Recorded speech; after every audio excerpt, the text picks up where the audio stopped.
Chuan Neo, and I was born in Singapore with parents who are fourth generation Nonyas and Babas. They are the offsprings of an intermarriage of Chinese and Malay in the 15th and 16th century, when Chinese traders used to come down the Malay Peninsula in their junks to trade. They married the local women, Malay women, thereafter integrating not only Chinese and Malay customs and cultures, but their cuisines.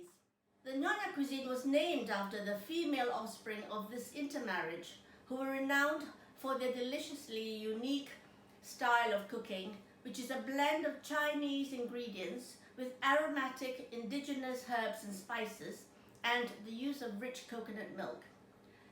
There are also Thai, Indian, Middle Eastern, and fragments of European influences in the Nyonya cuisine. I moved from Singapore to London, armed with a sophisticated palate and a love of food, and basic training from my mother, who is an expert cook. Despite my endeavour to train in a different profession, my husband and I somehow ended up being restaurateurs, encouraged by our friends who were introduced and treated to my home-cooked Nyonya cuisine. So, in 1982, we opened our first restaurant in Fulham, London, and by 2013 had opened 5 more restaurants in the city in London. After 35 years of being in the catering business, we are aware of the growing appreciation and demand of Nyonya and Thai cuisines. So we therefore decided in 2014 to start bottling ready-made sauces, thereby enabling others to produce gourmet standard meals at home using their own choice of protein and vegetables to produce deliciously authentic curries with a minimum of effort.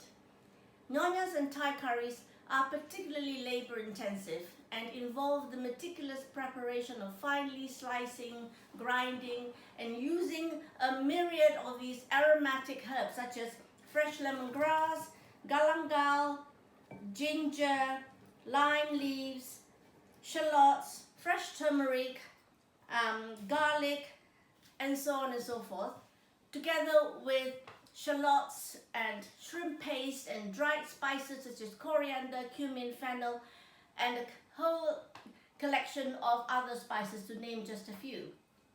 Such exotic and expensive collection of ingredients are not easily available outside of Southeast Asia, and many of these recipes are closely guarded secrets. I hope that my jars of sauces will enable you to enjoy authentic dishes from Southeast Asia with the added reassurance that, as well as being easy to reproduce, they are all made using only fresh ingredients and have no artificial preservatives and additives. So I'm going to show you now 3 different recipes using the Nyonya Secrets range of sauces, which you can cook very easily at home. The first is called Rendang, and it's a complex Indonesian curry which originating in Indonesia. It's a recipe handed down from my father, who was born in Indonesia. It is traditionally cooked with lamb or beef or pork, but you could just as easily cook it with chicken, and which is what I'm going to do now. As this is quick and easy and takes less time than, say, if you were to cook with beef. So all you need to do is to combine the jar of the sauce with some coconut milk. So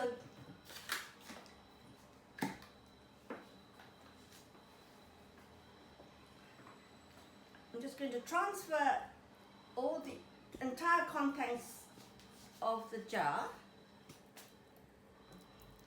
and mix it with coconut milk.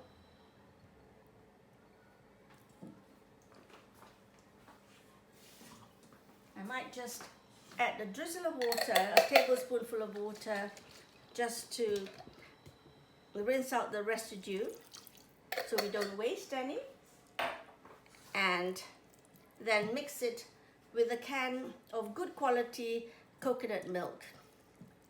Always use organic if possible, as it then contains less additives and more coconut flavor. So it's a very simple recipe. 1 can of coconut milk to a jar of my sauce, and just turn the heat on, put the chicken straight into that, give it a stir, and then just leave it to cook.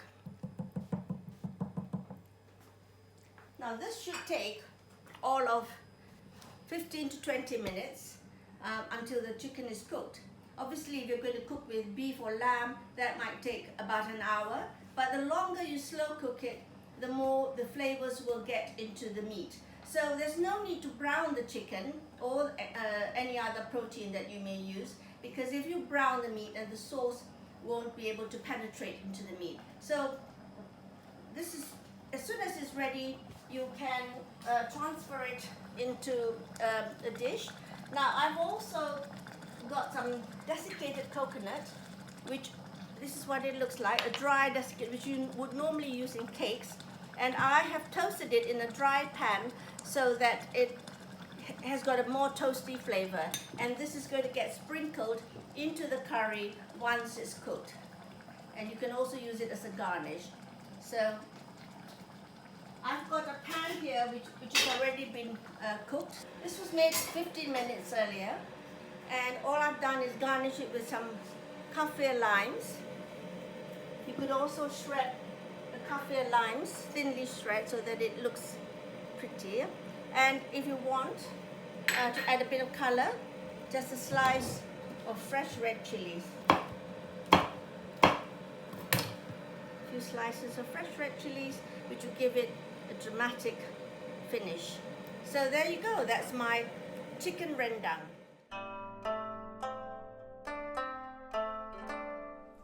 So the next dish that which I absolutely love is my chili and ginger sauce, which I'm going to cook with prawns. Traditionally in Singapore chili crab is a very well-known and popular dish, especially with tourists and seafood lovers. But I've bottled the sauce so I can cook this at home, here, anywhere in the world, just using fresh prawns. You could buy these from your local fishmongers, and all you need to do, if it's better to leave it in the shell, but if you don't have access to fresh prawns, then use frozen prawns. But if you are going to use fresh prawns, just do leave the prawns in their shell, because that will add to the flavor in the sauce.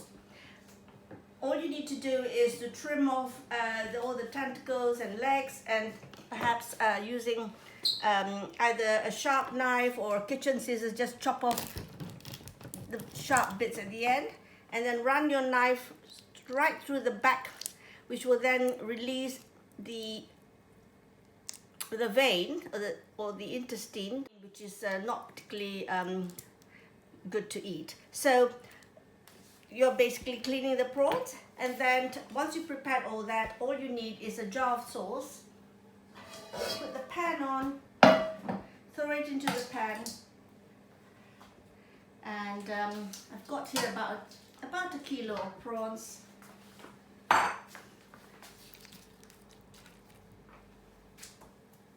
And then I'm just going to add a jar of my sauce. So literally will take less than 10 minutes to cook. The sauce goes straight into the pan. Again, using a spatula, just mix it all up, turn the heat on, and then I'm just going to add a tiny drop of water so that I will rinse off the jar and any residue.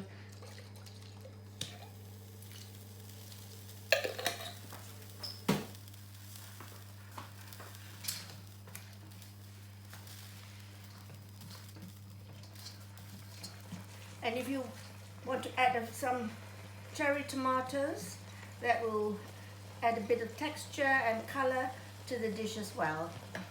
So this will literally take, as soon as the prawns turn pink and curl up a little bit, they are literally cooked, because you don't really want to overcook prawns, or they will shrivel and will get tough. So this is super easy and really quick. but you could use any seafood. You could even put some fish in, or scallops, mussels, any shellfish. And obviously if you like fresh crab and you have access to fresh crab, then fresh crab it should be.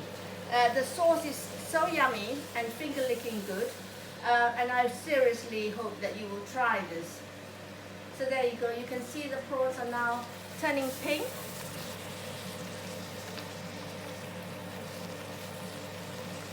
So once they're cooked, because you've made a slit at the back, the sauce will actually penetrate into the meat.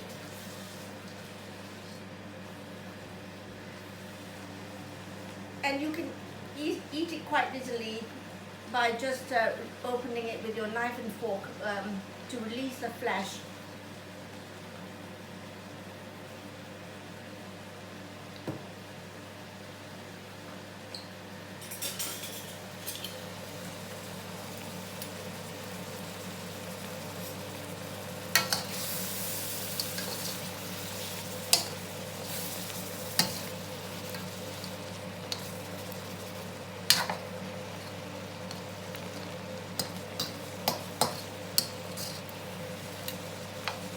Well, I do think these prawns are now ready, and they can just be dished out onto your serving dish.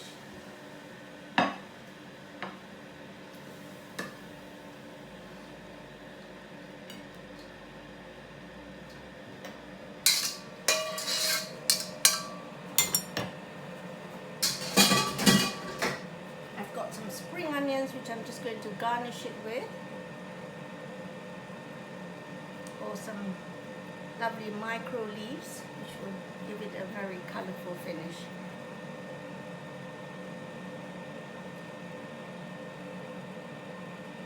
There you go. So these are my chili and ginger prawns.